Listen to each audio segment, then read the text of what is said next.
নমস্কাৰ চিটি 18 হৈতে ষ্টুডিঅ'ত মই প্ৰিয়ংকা অৱশেষত উদ্ধাৰ হৈছে চিকিৎসক বিক্ৰমজিৎ বৰুৱাৰ মৃতদেহ নিমাতীঘাট ফেৰী দুৰ্ঘটনাৰ এক সপ্তাহৰ পিছত ভেকেলি চাপৰিত উদ্ধাৰ হৈছে চিকিৎসকগৰাকীৰ নিথৰদেহ নীলা টি-শাৰ্ট আৰু কলা পেণ্ট পিন্ধি থকা অৱস্থাত এনডিআৰএফ আৰু এছডিআৰএফে উদ্ধাৰ কৰে ওৱলি যোৱা মৃতদেহটো কাপোৰ আৰু হাতৰ টেটু আৰু ব্ৰেছলেট চাই মৃতদেহটো চিনাক্ত কৰে বিক্ৰমজিৎ বৰুৱাৰ হয় বুলি ইপিনে বিশ্বনাথত উদ্ধাৰ হৈছিল ডক্টৰ বিক্ৰমজিৎ বৰুৱাৰ বেগটো এগৰাকী নাৱৰীয়াই বেগটো উদ্ধাৰ কৰি সমজাই দিয়ে নদী আৰক্ষীক বেগটোত উদ্ধাৰ হৈছিল বিক্ৰমজিতৰ পেন কাৰ্ড এটিএম কাৰ্ড আৰু ড্ৰাইভিং লাইসেন্স উল্লেখ হৈছে বুধবাৰে নিমাতীঘাটত সংঘটিত ফেৰী দুৰ্ঘটনাৰ পিছৰে পৰা সন্ধানহীন হৈ আছিল মাজুলীৰ গড়মূৰ চিকিৎসালয়ৰ চিকিৎসক বিক্ৰমজিৎ বৰুৱা ইপিনে নিমাতীঘাটৰ পৰা যোৰহাট বাসগৃহলৈ নিয়া হৈছে চিকিৎসকগৰাকীৰ মৃতদেহ প্ৰায় এসপ্তাহৰ পিছত চিকিৎসকগৰাকীৰ মৃতদেহ উদ্ধাৰৰ পিছতে এতিয়া শোকত ভাগি পৰিছে পৰিয়ালৰ লগতে গাঁওবাসী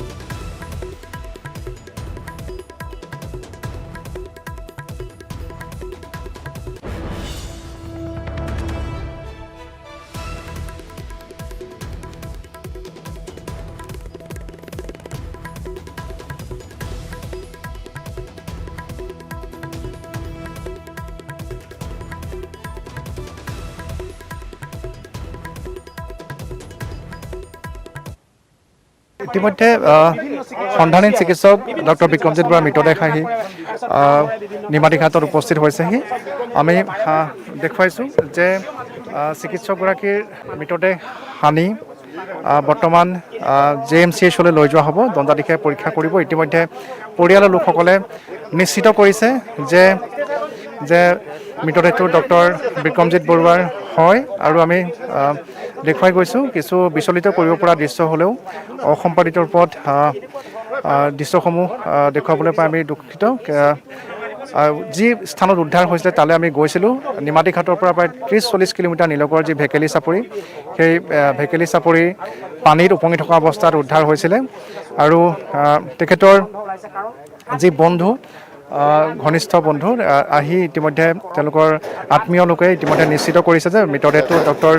বিক্ৰমজিৎ বৰুৱাৰ হয় আৰু আমি দেখুৱাইছোঁ যে এই মুহূৰ্তত মৃতদেহটো JMCHলৈ লৈ যোৱা হ'ব আৰু JMCHলৈ নি তাত মৰণোত্তৰ পৰীক্ষা কৰা হ'ব আৰু মৰণোত্তৰ পৰীক্ষা কৰাৰ অন্তত তেওঁলোকৰ পৰিয়ালৰ ঘৰলৈ লৈ যোৱা হ'ব আমি পুনপটকে যাব বিচাৰিছোঁ আমাৰ সাংবাদিক টিয়কৰ সাংবাদিক দিগন্তৰ ওচৰলৈ দিগন্ত আপোনাৰ ওচৰলৈ আহিছোঁ ডক্টৰ বিক্ৰমজিৎ বৰুৱাৰ বাসগৃহত আপুনি উপস্থিত আছে আৰু এক শোকাকুল পৰিৱেশে বিৰাজ কৰিছে আজি বহু দিনৰ পিছত প্ৰায় 5-6 দিনৰ পিছত এসপ্তাহে হ'ব হৈছে তেওঁ মৃতদেহ আজি উদ্ধাৰ কৰিছে আৰু তাৰ পিছতে এক শোকাকুল পৰিৱেশে বিৰাজ কৰিছে সমগ্ৰ অঞ্চলটোতে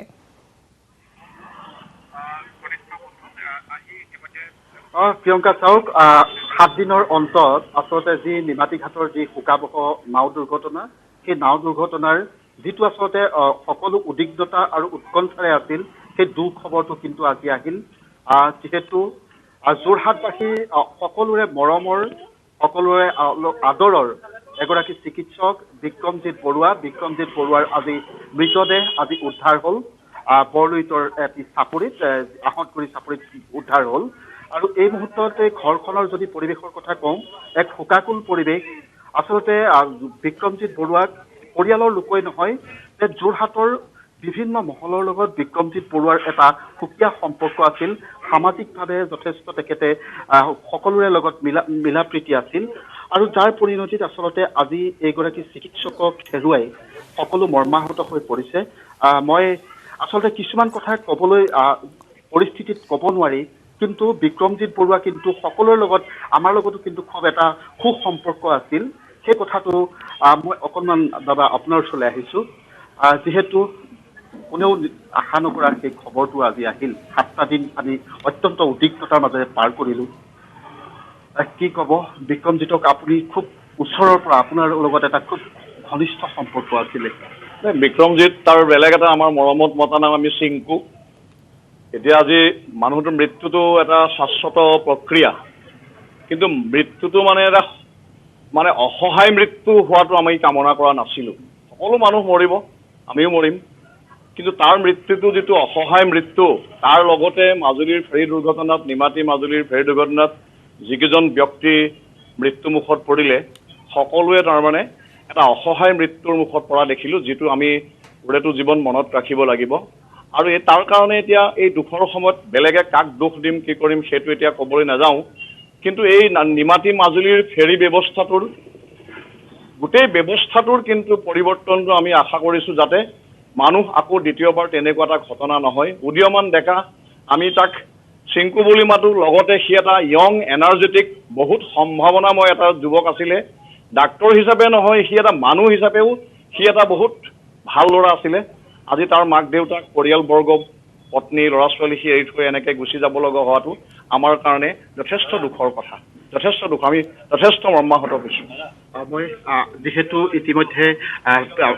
মৰণোত্তৰ পৰীক্ষা কৰা হৈছে যোৰহাট চিকিৎসা মহাবিদ্যালয়ত ইয়াৰ পিছৰ কামখিনি আপোনালোক কেনেকুৱা ধৰণে ধৰক সৎকাৰলৈকে কেনেকুৱা ধৰণে এতিয়া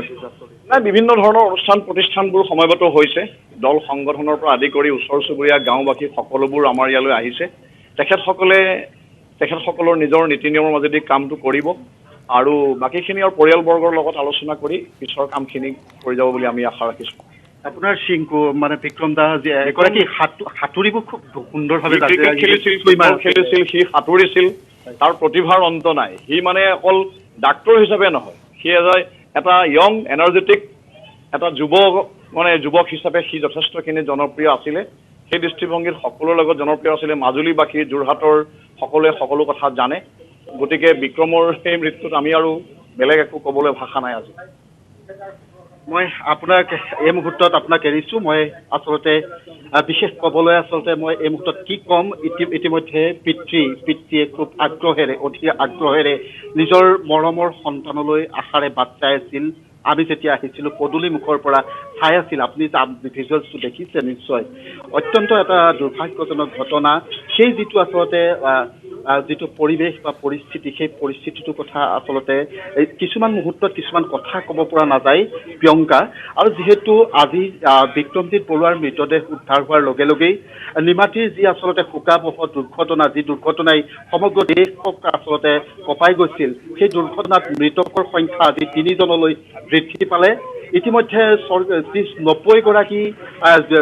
যাত্ৰী আছিল যিখন ফেৰীত সেই ফেৰীখনৰ আচলতে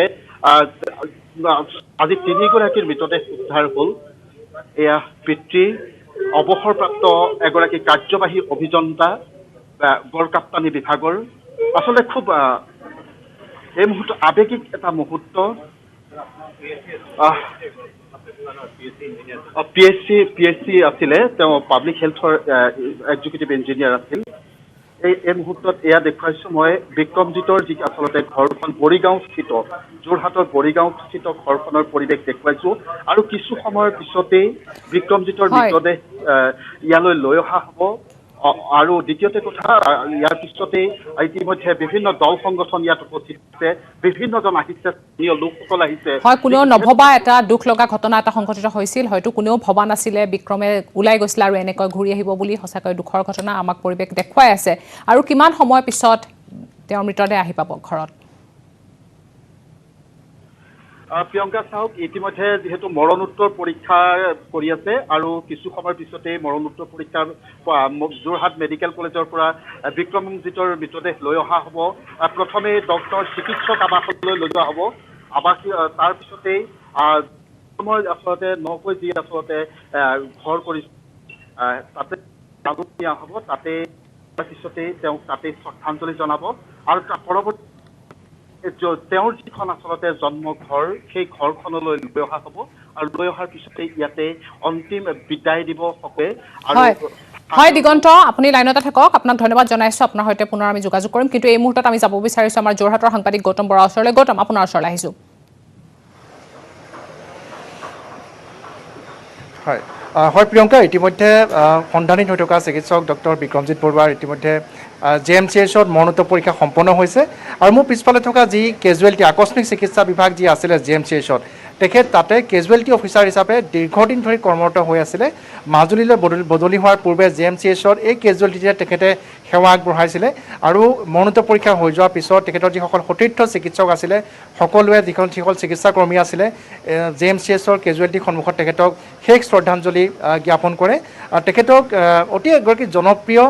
চিকিৎসক আছিলে বিশেষকৈ তেখেতৰ ধেমেলীয়া স্বভাৱটোৰ বাবে সকলোকে হঁহুৱাই ভাল পাইছিলে নিজেও জীৱনটো উপভোগ কৰি ভাল পাইছিলে সতীৰ্থ চিকিৎসক আছে মই জানিবলৈ চেষ্টা কৰিম যে আজি এটা অতি দুখৰ দিশ আমি সকলোৱে আশা কৰিছিলোঁ যে বিক্ৰম দা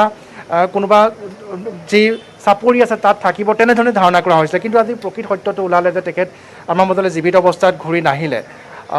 কেনেধৰণে পাইছিলে আপুনি তেখেতক মই ডক্টৰ বিক্ৰমজিৎ বৰুৱাক মই কলেজৰ আণ্ডাৰ গ্ৰেজুৱেট দিনৰ পৰা মই পাইছোঁ বিৰাট ভাল ল'ৰা বিৰাট চব ক্ষেত্ৰতে বিৰাট উৎসাহ বিৰাট মানে মনৰ জোৰ চব কাম নিজে কৰিম চব কাম কৰিম চবকে হেল্প কৰিম হেল্পিং হেণ্ড হিচাপে তেখেত চবকে হেল্প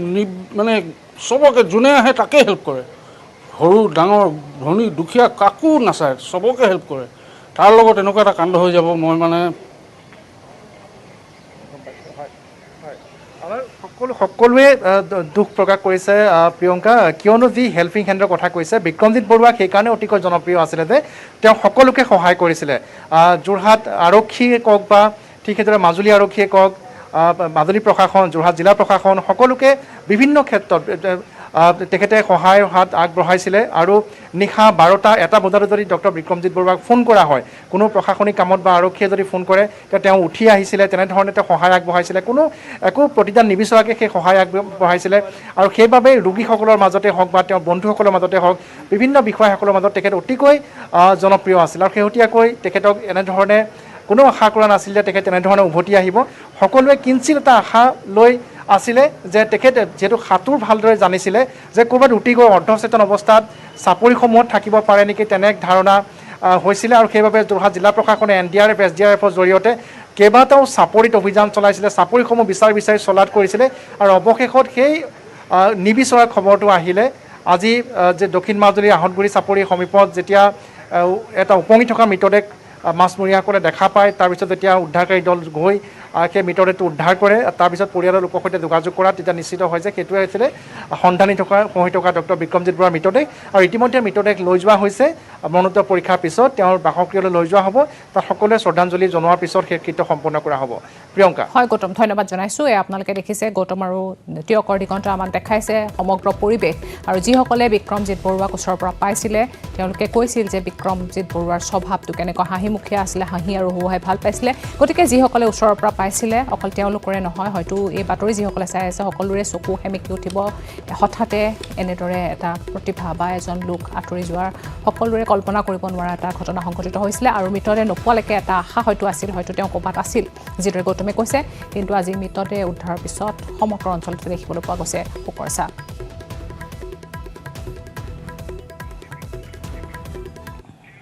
নাও নিষিদ্ধ হোৱাৰ পিছত মাজুলীৰ ঘাটত অব্যাহত আছে এতিয়া অচলাৱস্থা পৰ্যাপ্ত ৰপেক জাহাজৰ অভাৱত হাহাকাৰ লাগিছে ৰোগী আৰু ছাত্ৰ ছাত্ৰীৰ লগতে শ যাত্ৰীৰ এনেকুৱা আমি এটা পৰিৱেশ ক'ত দেখোঁ বিহাৰত দেখোঁ বিহাৰত যে লাইন পাতে বডিত উঠিবলৈ আগতেতো নাওবিলাকত তেনেকৈ বডিটো উঠায় ভিতৰতো উঠায়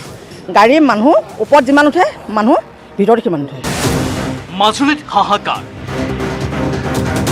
ঘাটৰ চৌদিশে যাত্ৰীৰ ভিৰ নাই টিকট এটা টিকটৰ আশাত 3 দিন ধৰি ঘাটতেই খাপ পিটিছে এইগৰাকী বৃদ্ধই বেমাৰে ধৰক বৰক কৰা শৰীৰ টিকা ফটা ৰ'দৰ খাও মূৰ্তি অন্ধকণ্ঠ শুকাই গৈছে পিয়াহত এনে অৱস্থাত মনৰ ক্ষোভ মনতেই মাৰ নিয়াৰ চেষ্টা কৰি 3 দিনৰ অন্তহীন অপেক্ষা বৃদ্ধগৰাকীৰ 3 দিন হ'ল অহা এই 3 দিনত আমি এদিনো আজি টিকেট পোৱা নাই আমি এটা লোকৰ মানুহৰ ঘৰত গৈ সোমাই আছোঁ এতিয়া লানি পাতি মানুহৰ ৰ'দত থাকিব পৰা নাই এই লানিত কেনেকৈ আমি থাকোঁ এই ইমান ৰ'দত আমি কেনেকৈ হেৰি কৰি থাকিম আমি লোকৰ ঘৰে আছোঁ এতিয়া টিকেট কাটিবলৈ যাব পৰা নাই অলেখ মানুহ বৃদ্ধা মহিলা যুৱতী ছাত্ৰ ছাত্ৰী কোনোবাই যদি মহাবিদ্যালয়ত নামভৰ্তি কৰিবলৈ ওলাইছে আন কোনোবাজন ওলাইছে চিকিৎসা কৰিবলৈ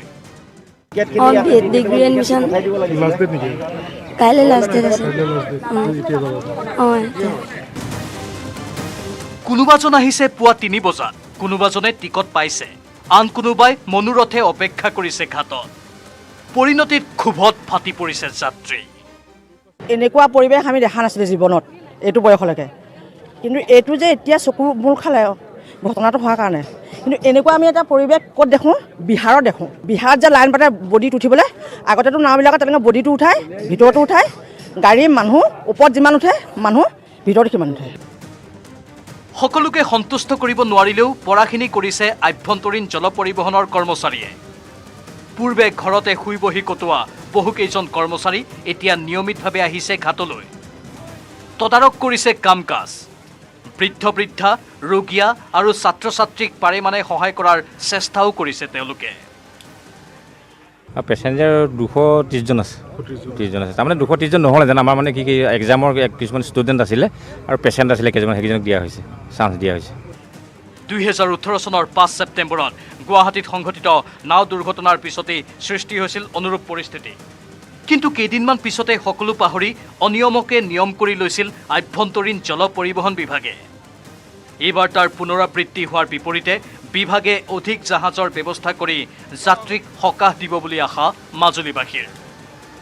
মুখ্যমন্ত্ৰীয়ে প্ৰতিশ্ৰুতি দিয়া অনুসৰি দলং হোৱালৈ এনেদৰেই 4 বছৰ কষ্ট সহিবলৈ সাজু মাজুলীৰ ৰাইজ। মাজুলীৰ পৰা ভাস্কৰ জ্যোতি কটকীৰ report, news 18 Assam north east. চিটি 8 এটা চাৰু খবৰ, কিন্তু তাৰ আগতে লৈছে এটা সৰু বিৰতি। कहानी संघर्ष की।